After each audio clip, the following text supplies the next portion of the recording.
is Jasmine, and I am a recovering drug addict. My name is Richie Farrell, AKA the Old White Junkie. And we are your hosts for Exit Team Nashua. Our mission is to bring recovery into the living room. Last year, over 72,000 Americans died of an accidental overdose. That's almost 200 Americans every single day. We will bring you guests with real-life experiences with addiction and recovery. Welcome to Exit Team Nashua. Hi, welcome to Exit Team Nashua. My name is Jasmine, and I am a recovering drug addict. I'm really excited for tonight's show. First of all, Bobby's back. Yay! What's up, guys? Bobby. Back. Bobby, we've missed you. I missed you too, guys. It's been like a month since we've had you on the show. Has it been that long? It has. It's been 2 shows. Okay, because time has no meaning to me anymore. So. There you go. Just present at the moment. Oh, yeah. So we have Bobby back, which is really cool. And then we have my friend Gilly here tonight. And this is a special group of individuals for me because we all got sober together in 2015. Has it been that long? Yeah. Yeah, it's been a while. Yeah. Yeah. Yeah. So Gilly, let's get right into it. Okay. Okay. So this show is about bringing recovery into people's living rooms. Okay. And so that's the good, the bad, the ugly, and the truth. And this show is to inspire and to offer hope and to let people know the truth and what it is that they need. So what I like to do is, because everyone's story is so different, and my story is very different from Bobby's, and Bobby's is different from yours, and all of ours. And what doesn't really matter, the outside things of like how we all grew up differently, but internally, what was going on. So paint a picture for me of your childhood. Take me there. So my childhood, let me think. It started off like a normal kid growing up, right? Yeah. My parents were divorced.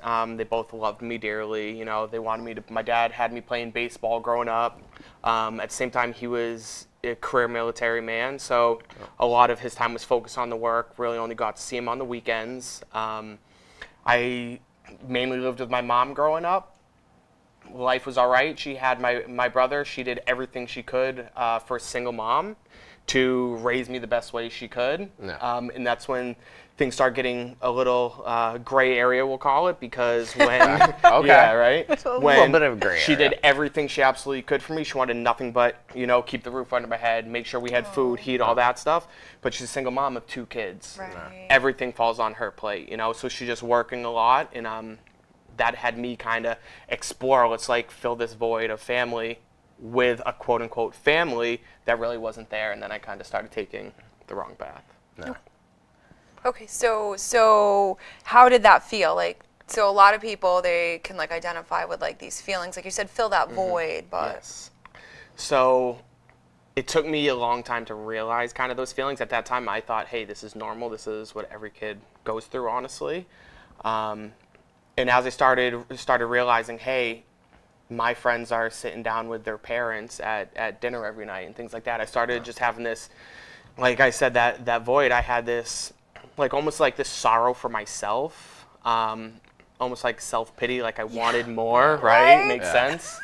I don't know, I just longed. I felt like maybe I'm not loved as much, maybe maybe I'm not good enough to be a part of this family, and I just tried making myself feel happy. I was happy to an extent, but I wasn't that true happy of a child, running around having a great time, hanging out with their friends. Yeah, you want that external validation, which I think is something that's completely normal with us. Doesn't matter where we come from. I know for me growing up, I always saw somebody saying oh, that was great, Bobby, good job. Because inside I was just ugh. I don't feel okay. Yeah. I don't feel right. I don't feel worthy, so on and so forth. So it's weird. So I grew up you talked about you needed to fill this void, and you said it in self-pity, and so I grew up feeling the same way, and I grew up, I had this story that I told myself. Yeah. And up until very recently in my life, I thought that I really had a rough childhood. You know, and was I subjected to unfortunate events? Yes.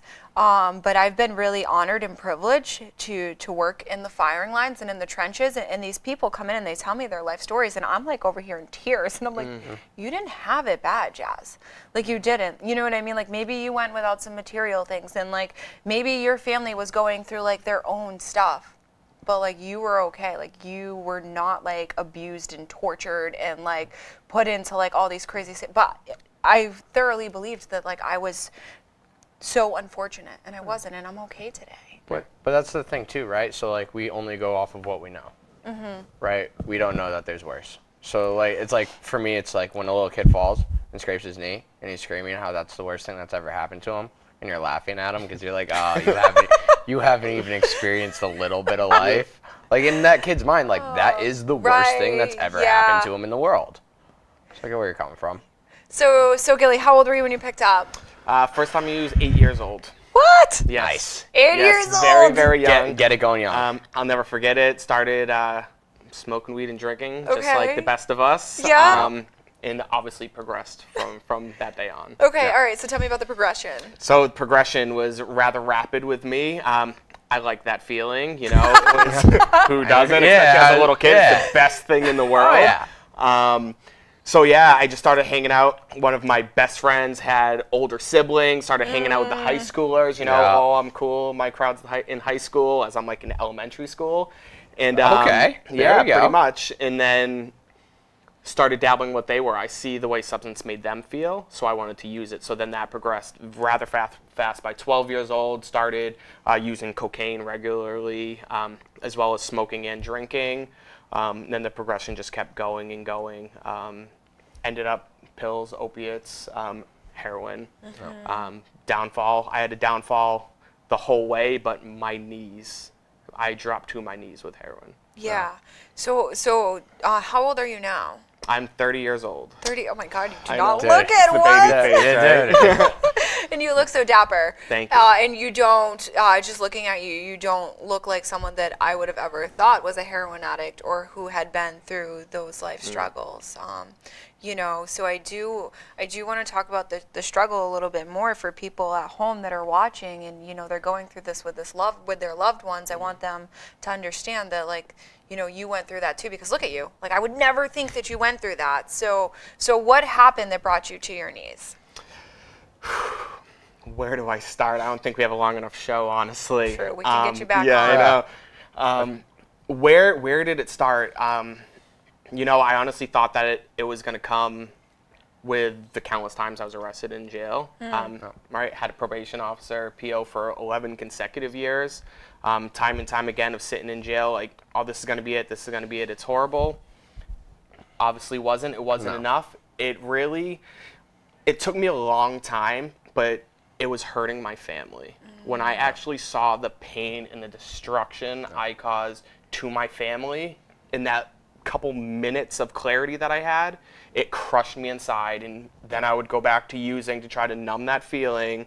But it was always in the back of my head, and seeing the looks in their face and just literally me watching them, looking them in their eye and watching their hearts crumble. That's what got me. Yeah. No, I get that. It was never the physical bottoms for me. I wasn't getting arrested. I wasn't losing weight. It wasn't whatever, being broke, all that shit. It was just like how I felt on the inside and what I saw to people I loved. Yep. You know, like that's the shit that I was like, all right, I should probably do something about this, because like I could take pain, no doubt, physical pain, whatever, but like that just wears you down so much faster. It does. You know, you talked about like you doing all this over and again, and like the guilt and the shame and the remorse and the spiritual bottoms. And so for a long time I hated myself. You know, you don't look like someone that would have a pretty lengthy criminal record, and I think a lot of people, first appearance, when all my tattoos are covered up and all that, people don't think that I would be someone either, but I have. You know, and I've done a lot of damage. You know, like I robbed my dad. I've done a lot of terrible things to my family. And so when I first got help, this last time around, someone sat me down and they explained to me what was going on with me. And they explained to me that like physically and abnormally something happens inside my body and it takes over. And then they were like, give me all the reasons that you have to stay sober. Right? So like, what are your reasons? Give me 5. Today, the reason I'm Yeah, sober? give me 5 reasons. Okay, so family, job, right? Because I can hold one of those today. It's awesome. Isn't that pretty cool? It is pretty cool. Just being able to feel the emotions. It's a big one. Be there for another person, another human being. I'm just trying to think of like the 5 biggest ones to me. Yeah, just being there for someone else and being able to help another sick and suffering addict. How have those things kept you sober? How have they? Yeah. They've kept me sober by holding myself accountable. Right. I guess the biggest way. But like, so what I learned when someone explained this to me is those reasons like didn't actually keep me sober. Because there have been periods in my life in sobriety where I was helping other people, right? Like I was missing a big piece of this thing. And so like the moment that I realized that once I put a substance in my body and that thing that they call the allergy, you know, and that's what I believe in, took over, it was like, oh, it explained so much. And it was like, it was okay to forgive myself a little bit for all those terrible things that I did. You know, I mean, I believe that there's also 2 other folds, you know what I mean? I believe that there's 3 folds to what's going on internally in me, but one of them was physical. And it took over, and it doesn't matter how much I love my mom. It doesn't matter how much I love my dog. It doesn't matter how much I love my boyfriend. It doesn't matter. I've had awesome jobs, like all the way up at the top, right? And people are like, why would you burn your life to the ground? Do you think I wanted to burn my life to the ground? No, that's the whole thing, right? So like, I got high against my will. Right. There's days I'd wake up and I'm like, okay, I'm not getting high. I'm not drinking. It's not gonna happen. I can't do this again. And then 9 o'clock comes and I'm sitting in front of the liquor store. And then I'm going to buy a couple Bud Heavies. And then after that, I'm going to my guy and I'm getting, oh yeah, you got to start off the morning right. It's basically orange juice. I'm sure both of you can attest to this at different times when you're starting to hurt, you need something, you don't want to, literally against your will, because it is not you. You're starting to break down and cry like, I am not going to do this, I can't do this anymore, as you're going to rob from your family. Oh It's my God, yes. Horrible. Yeah. It's the most internally conflicting thing I've ever been through. Ever. Go ahead. I was going to say, it's that whole thing, right? So like, we're not bad people. No. And that like whole guilt and shame of me like literally robbing my mom. You know, like I love that woman, but I would steal from her every chance I got. I know. Right? Because like she's not going to do anything. And that's terrible for me to say, but it was what I did. The consequences never stop me. No, it didn't matter. I did so many things knowing like I'm going to probably get caught for this and like it's probably not going to be good. I'm just going to send it anyways. We'll deal with it when it comes to us. Oh, yeah. We might get away with it, we might not, but we're going to take that chance that we're going to get away with it every time. And logically thinking, especially from an outside perspective, people are like, what the hell is wrong with you? Like, why are you doing this? And we have no logical explanation. Like, we will come up with some frothy thing or something that, like, so we can feel okay about it, but we don't. See, I would just say I don't know. Because I don't know. Right. It was just like one of those things. Like it sounds like a smart response. You know, like of course you say that, but it's like honestly, I don't know. I don't know. I just did it because like I had to, or I think I have to. Right. That's key. We thought we had to. Yeah, it's just not. I didn't have to do anything that I did. Right. I still don't have to do anything that I do. Right. It's a choice. No, I don't. That was deep. That was deep. No, but seriously, right? Like, do I have to like go out and try to help people? Do I have to, you know, work where I work? Do I have to do any of it? Like, no, but I get to. Yeah, that's it. Oh. You know? Yeah. All right, Gilly, so what happened? Like, because you're here and like you're I'm not here. a career criminal anymore and am you're not not. high, I don't think. I don't think not, you ever got I am classified not. as career. That's neither here nor there. I don't have a good answer for that one. So how did I get here? I hit that emotional bottom like we talked about. It wasn't all the material bottoms. It was that emotional rock bottom. Once I hit that, finally, one of the people I was the most afraid to reach out to for help, who was my father, this career military man after 33 years. And I remember calling him up one day, or he called me, obviously under the influence at that time, so things are a little shady. Yeah. But it was like a check-in call, like, hey, son, are you still alive? And I don't know what came over me. I literally just started bawling my eyes out on the phone and just asked for help. And I always look at it that if I was in that situation, if I was a parent of a child that did all the things that I did, I don't even know if I would be there for them anymore. So for him to just be there and be like, no hesitation, we are going to get you help, God help. So went into treatment, worked the 12 steps. To me, it is what it is, abstinence and 12-step work, combination of the two. Started working the program, started changing my people, place, and things. Number one, get right with God. And then I feel like we don't hear that enough. Like, sorry, get right with God. Yes. Yeah. Yes. Sorry, I cut you off. Keep going. No, it's perfect. You're You doing just got amped. Yeah, it's happens. good. God talk. It gets everyone in. No, yeah, fuck yeah. Don't be afraid of it, people. Yeah, for real. I can't say that enough. Yeah. So yeah, just started working, went through the work, started looking at my character defects, you know, like find out things about myself that I didn't realize, brought it to light. Hold up. Yes. Are you saying you're not perfect? I am not perfect by any means. Really? Really. Who would have thought? Who would have thought? At times I like to think I am, Bobby, but I've I am really not. missed you. I'm so happy you're back. I'm here. Let's have fun with it. Yeah. Okay. Keep going. Because you're doing great. I don't know where You're else to go. perfect. You're Character perfect, I'm not Gilly. perfect. I'm You're not Gilly. perfect. Keep going. Yeah, so character defects. Yeah.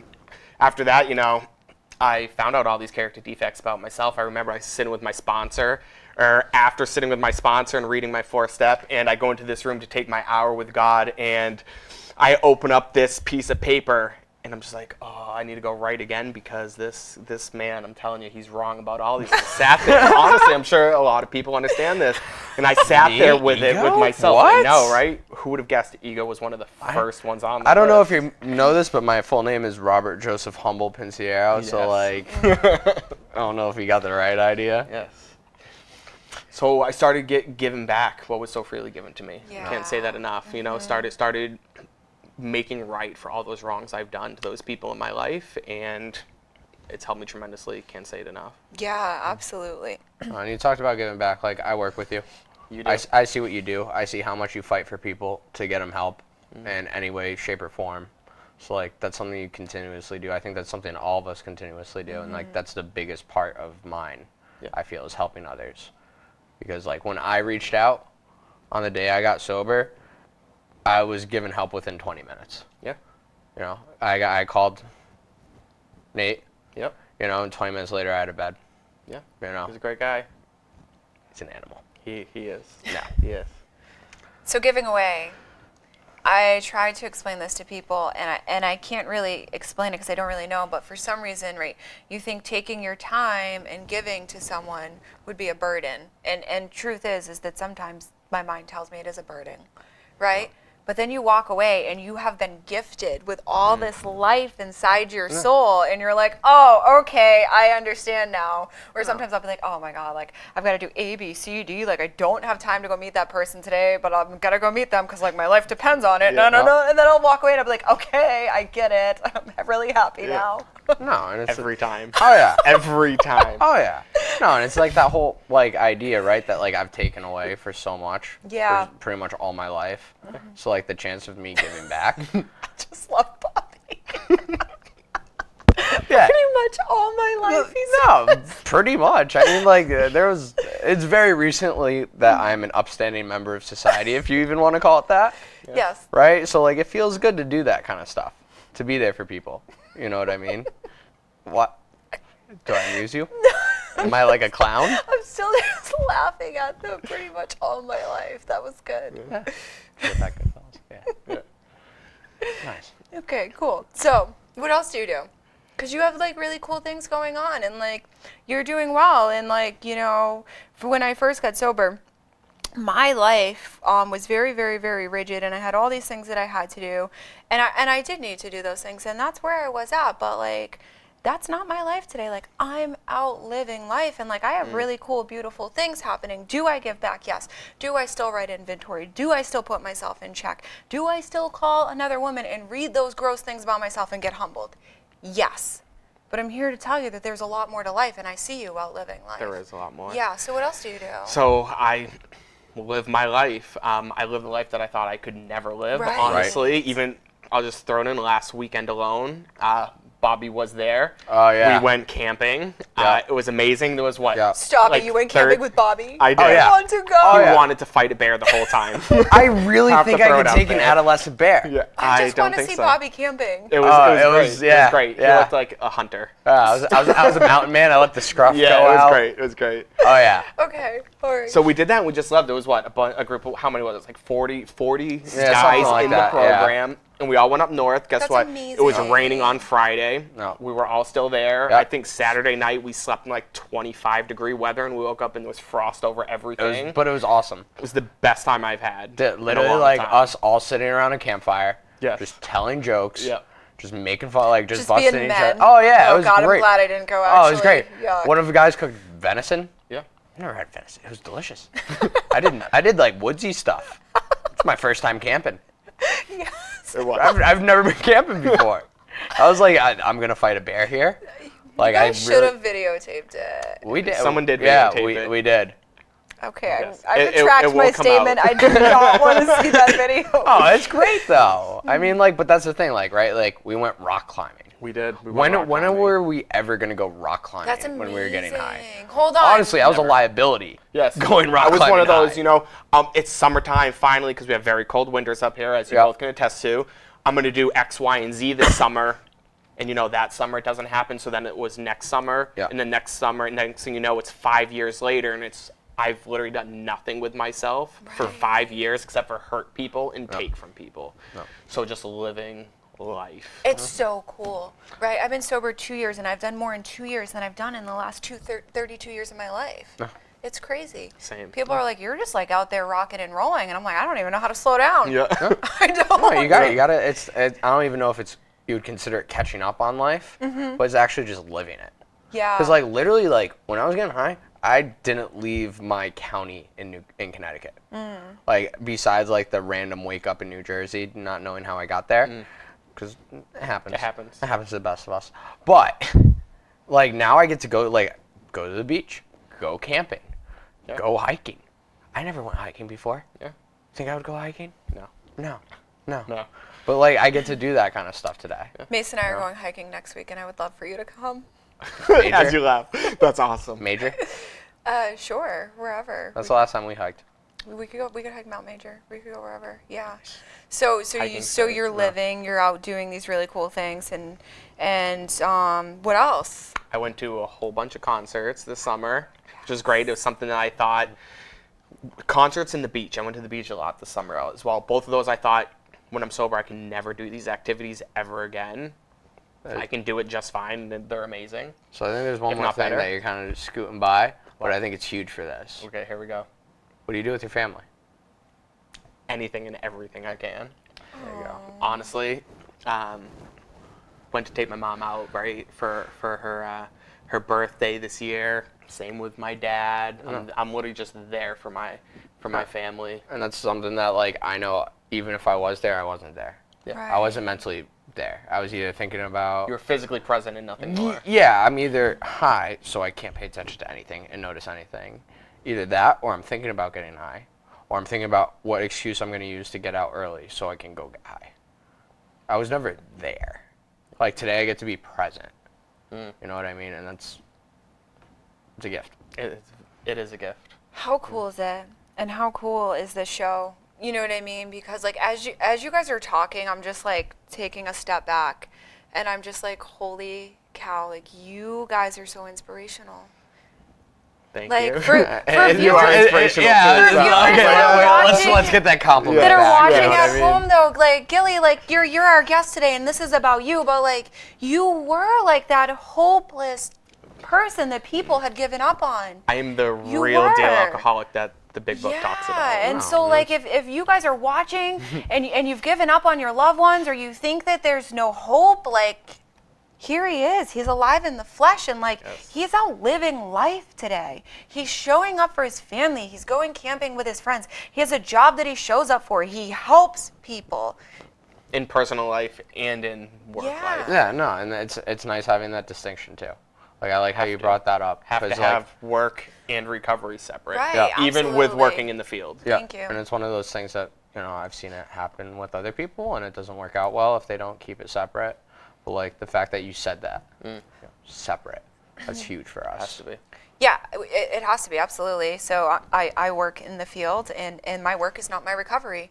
And people are like, well, like, why are you out meeting with sponsees? Like, you just work 12 hours or this and that. I'm It's like, not the same. It's not the same. It's not the same. It's just not. I'll talk to a guy for an hour at work, and then I'll talk to a guy that I sponsor for another hour, and it's like there's a difference. Yeah. You feel a difference. Absolutely. You know, and it doesn't take away anything from at work. Like I love my job. I really do. You know, I really believe in what I'm doing, and I really believe in helping others. You know, so I love that, but there is something different. So, You know what I mean? so Gilly, the show's almost over. It goes by quick, doesn't it? It does go by quick. Yeah. So, what do you want to say to people that are suffering?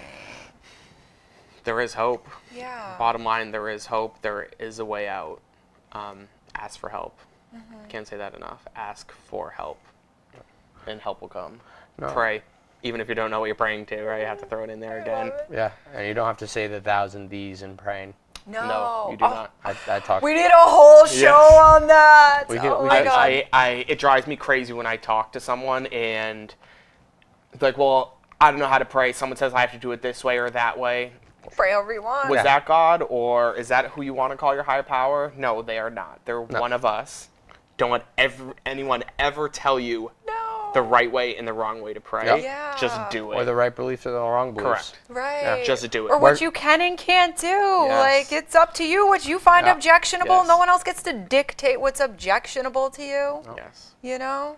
And we could go down a whole road. I'm really amped up. As soon as you said that, I started feeling, I was like, ooh, we need another 20 minutes. Yes.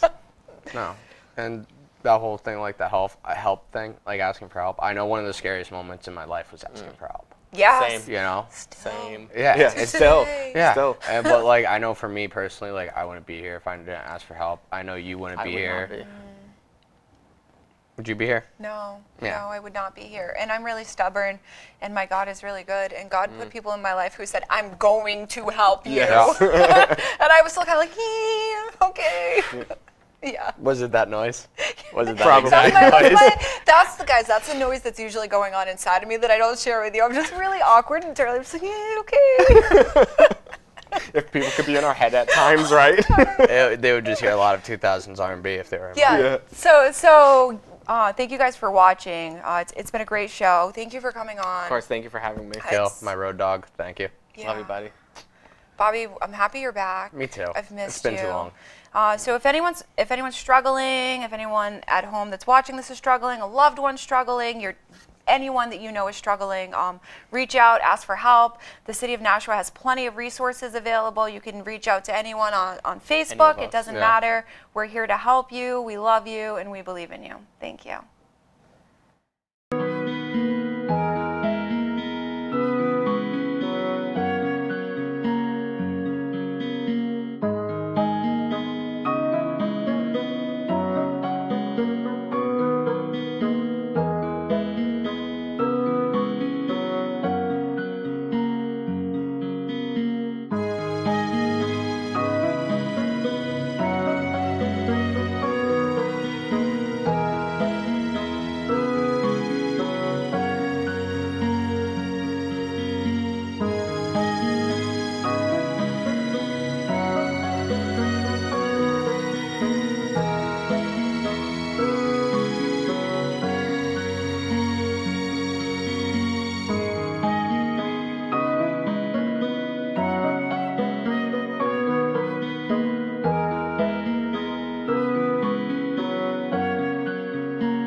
Hi, welcome to Exit Team Nashua. I'm Jasmine, and I am a recovering drug addict. I'm excited for tonight's show. We have a really, really awesome show for you guys.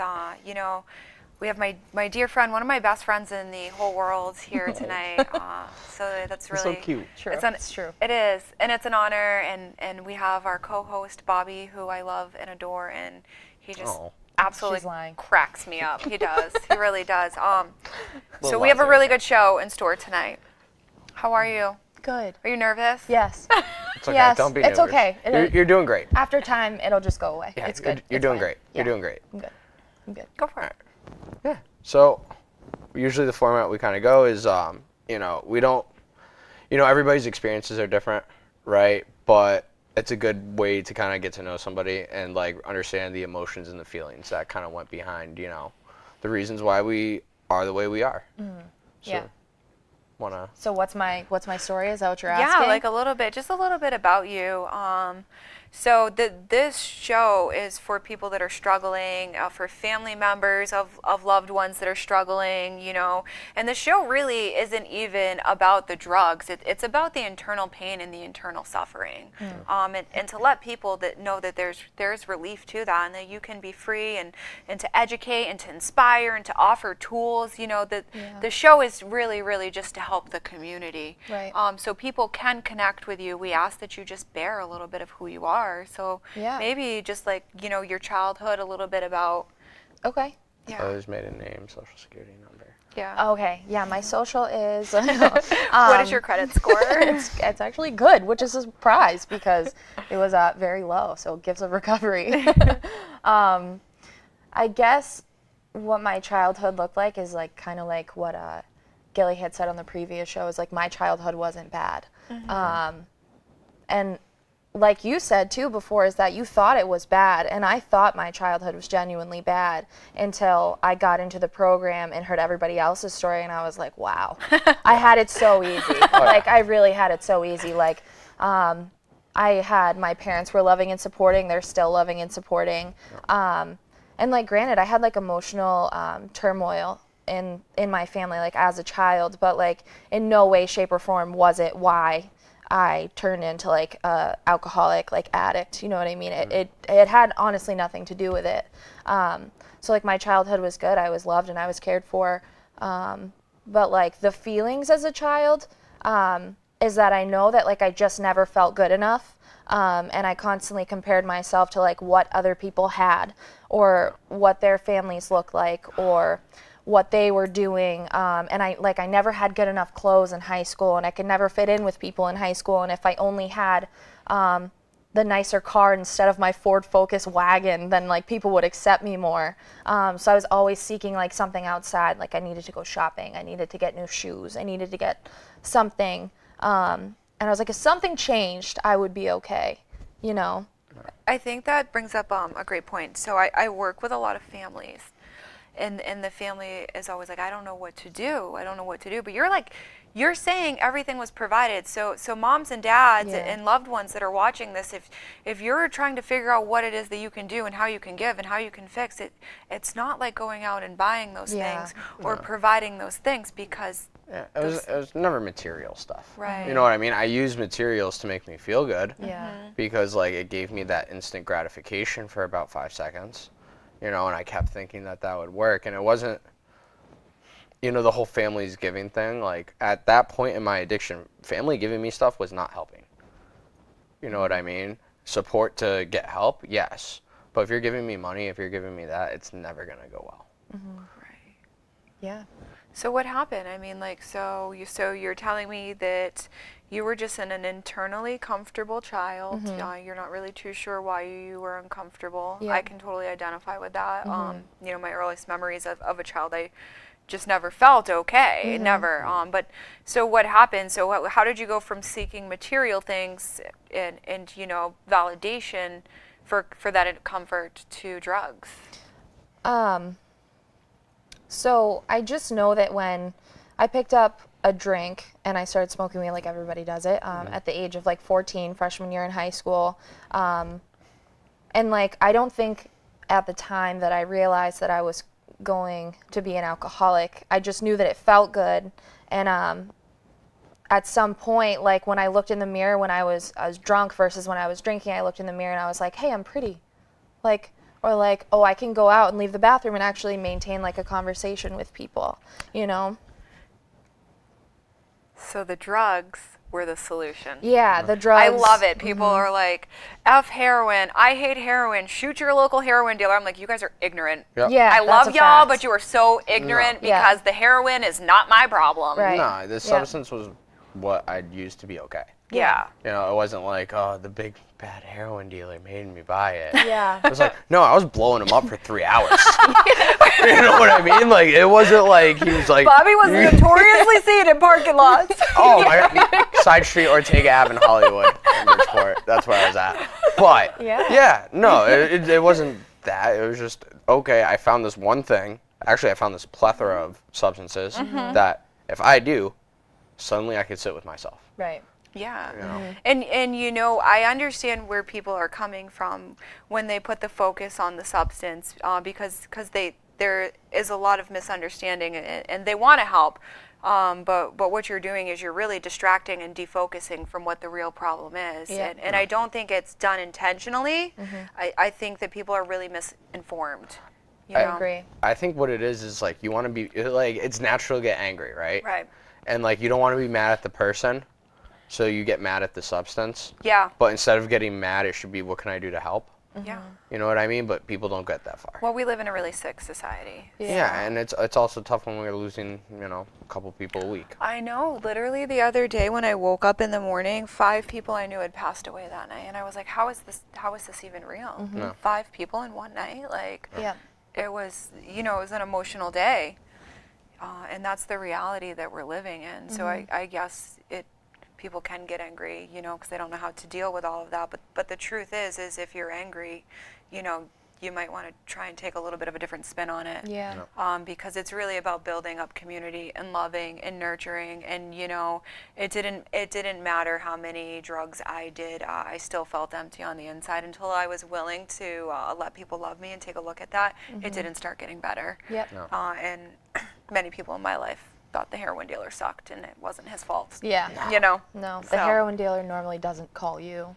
And, mine didn't. and in my experience, the heroin dealer was suffering just as much as I Right. was, trying to feel okay internally, you know, with themselves, whether it was that they were doing the drugs, doing it to support themselves, Yep. or they were using the money to seek that internal comfort and the validation that they got from everyone needing them. Like, they were just as broken as I was. Right. And truth be told, they deserve just as much love as I get today. Yep. I know That's the some of truth. them that were just trying to feed their family.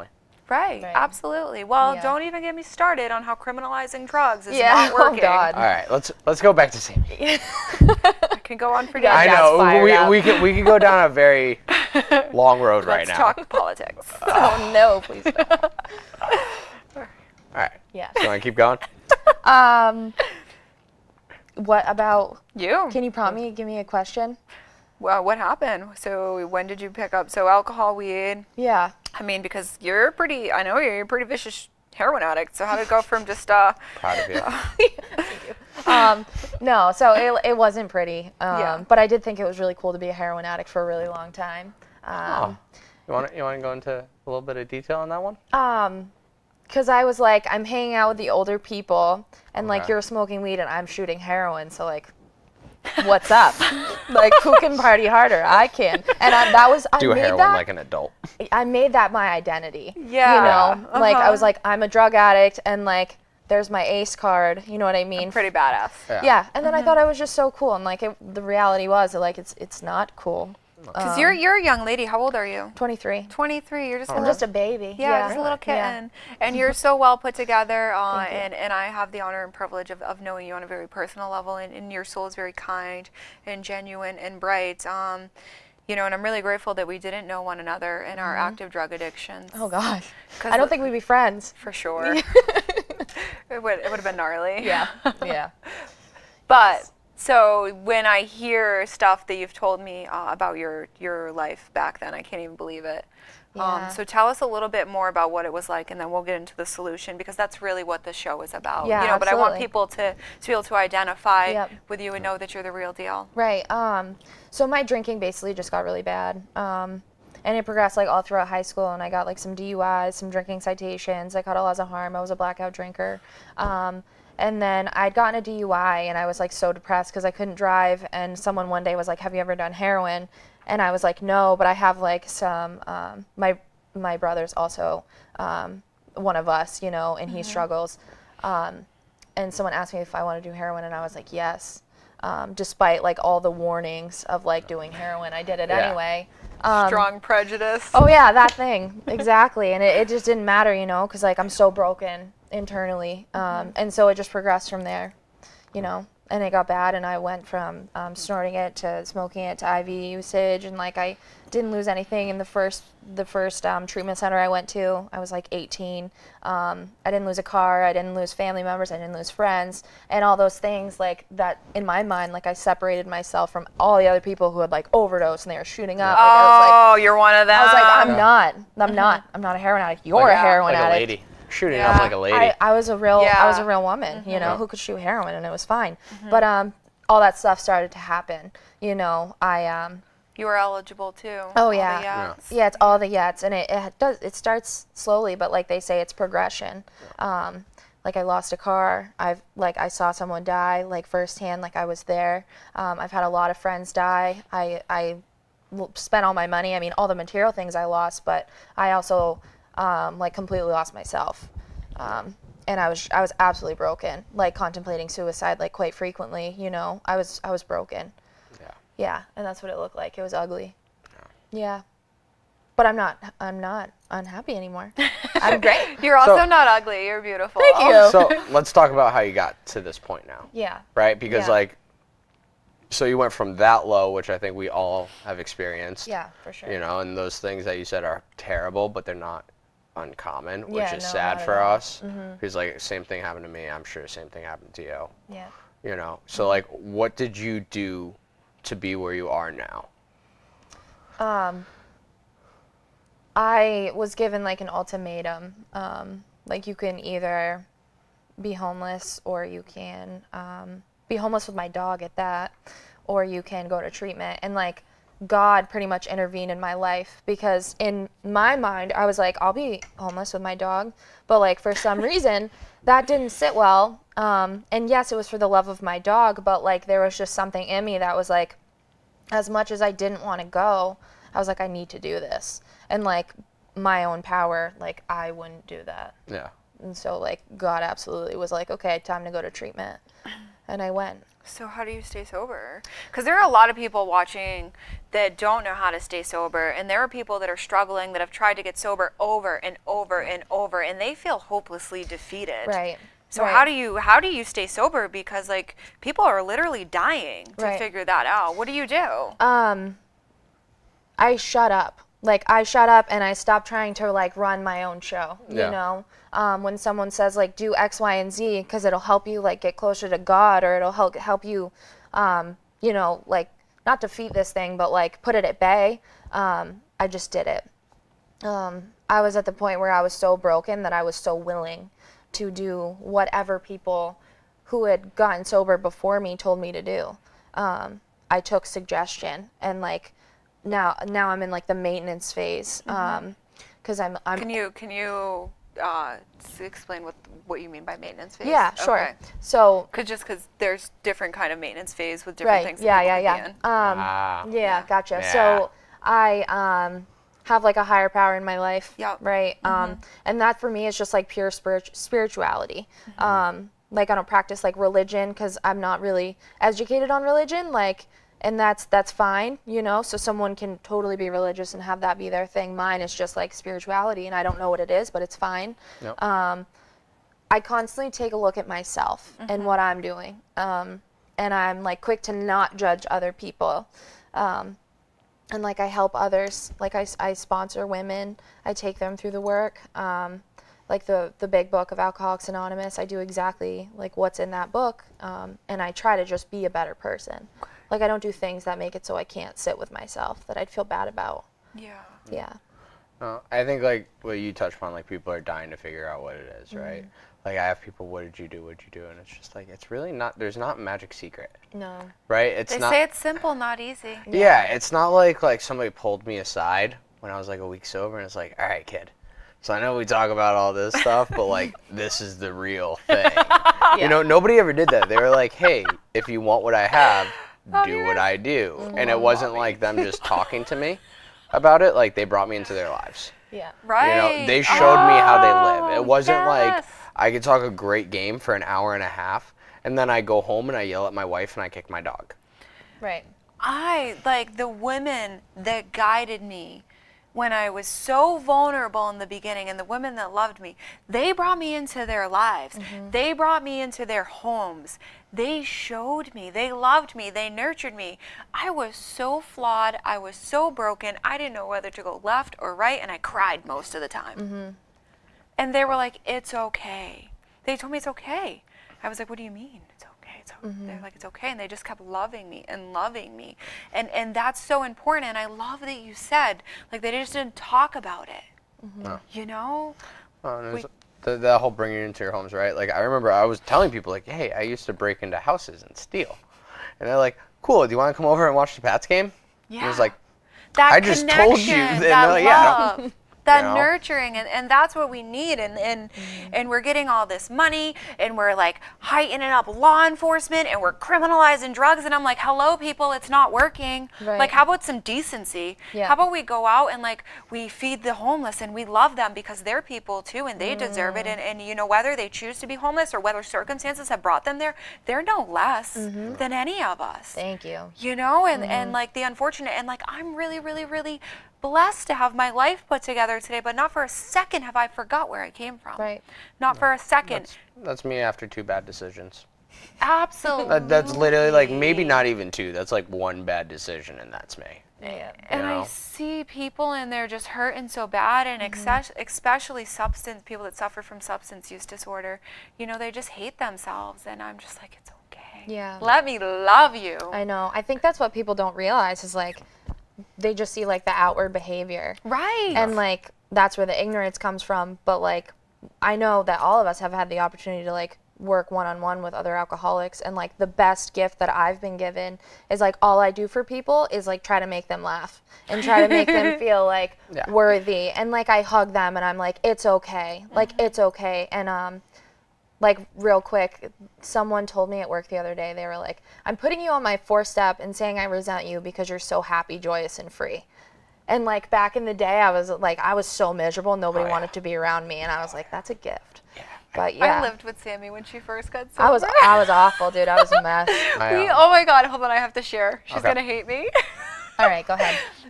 Me and our other roommate, if she's watching, hi Kirsten, we took shifts babysitting Sammy behind her back. She didn't know because we were so worried about her, and we literally split like the days up in shifts to make sure she was okay. So bad. It's so Sammy, embarrassing. are you No, okay it's with not. that? It's okay though, because like you Yeah. said, like I needed people to love me, and I didn't know that like you guys cared about me as much as you did. Right. You know what I mean? And now I'm like, thank God. And for you do that for guys. other women. I watch you do that for other women all the time. Yeah. And it's like my life depends upon it, you know? No, and I just like that to this, Yeah. right? Like they used to say my catchphrase was square up.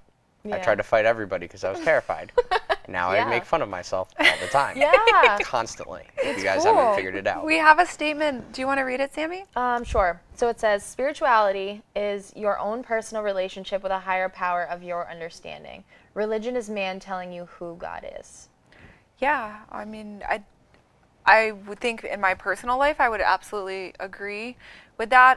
But I also don't have any like religious people, whatever they do, like that works for them and it's cool. Like no judgment, anything for me. I'm just over here like I don't know what's Yeah. going on. I'm just trying to be a good person.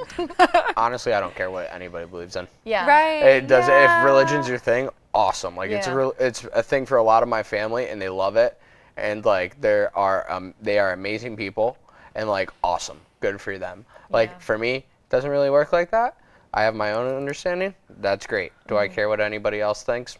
Not at all. No. Yeah. Whatever I have helps to, you. you know what I have to do? I have to be really careful not to get trapped in belief systems. Yeah. I limit myself and my thinking all the time, and I forget that I live in a limitless universe, and like literally everything is available to my disposal. Yep. Everything in abundance. And you got to figure out where that belief system comes from.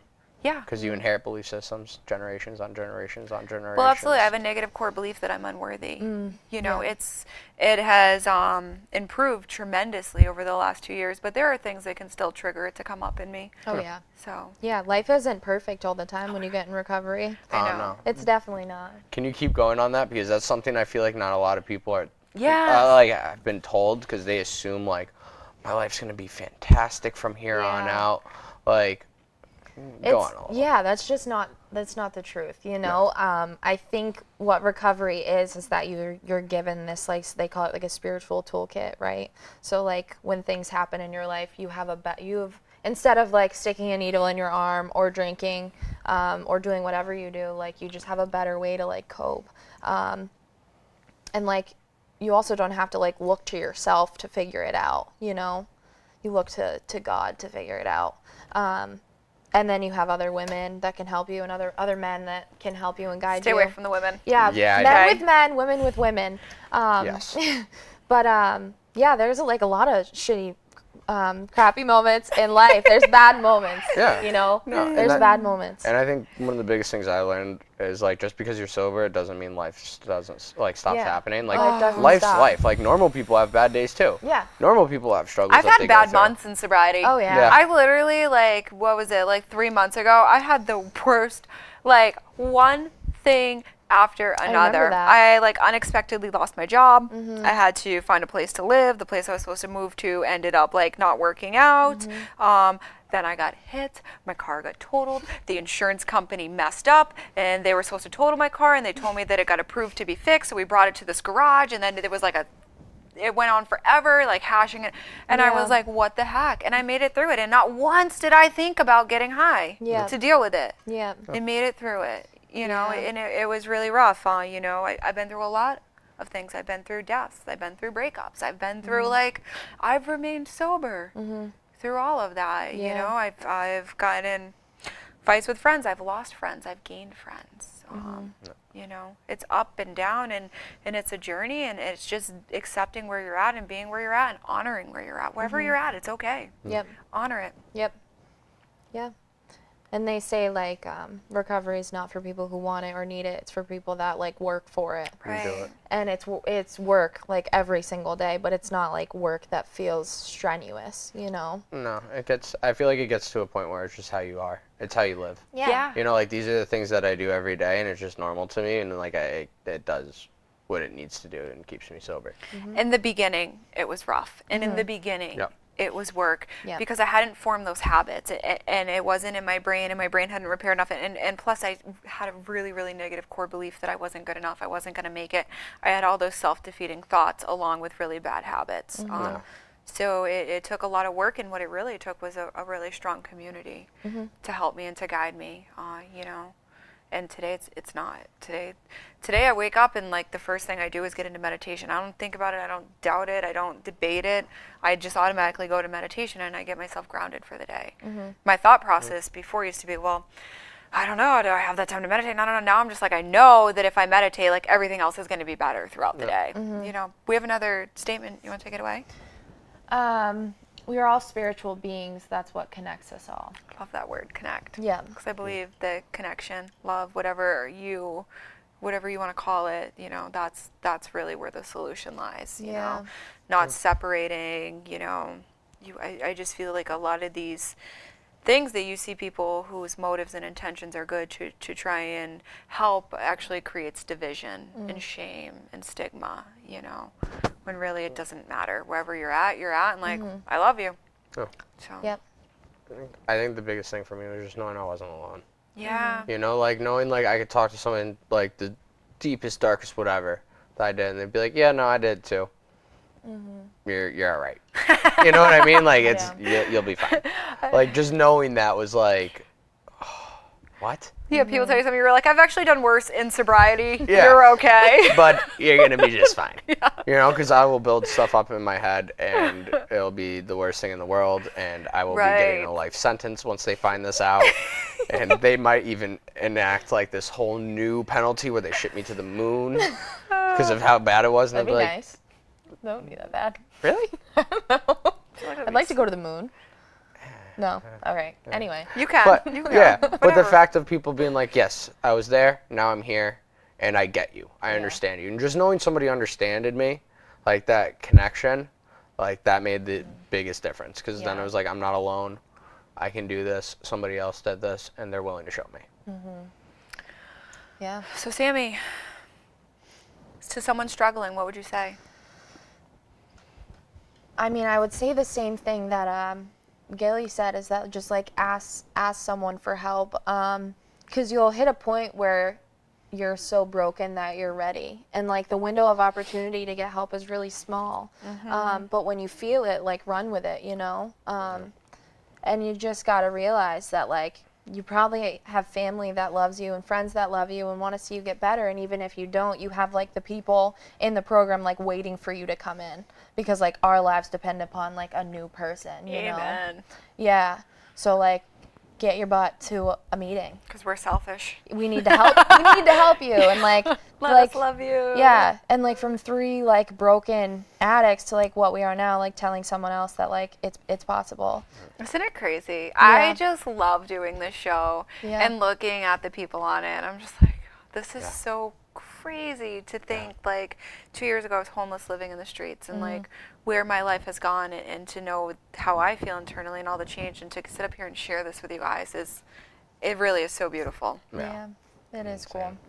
Yeah. It's just Sometimes it's like mind blowing. I know, it really you're is. like, no, seriously. sure? You ever do that thing where you're just like looking and you think about where you were exactly whatever year ago was, Yeah. and you're just like, how? Well, Yeah. me and Sammy are coming up on 2 years. 2 years. Almost 2 What? months. Yeah. What? I I know. know, we're essentially twins. Are I you guys know. gonna share a cake? Well, she's 2 months ahead of me, Okay. so probably not. But we can have 2 cakes. I'm always good with 2 Yeah. cakes. So this was a great show. Thank you for coming. Thank you. I love you. Thank you, Sammy. Thank you. You're the For, best. for anyone watching, anyone struggling, if a loved one's struggling, just reach out. Reach out for help. Reach out to any of us. We love you, and we'll see you next week.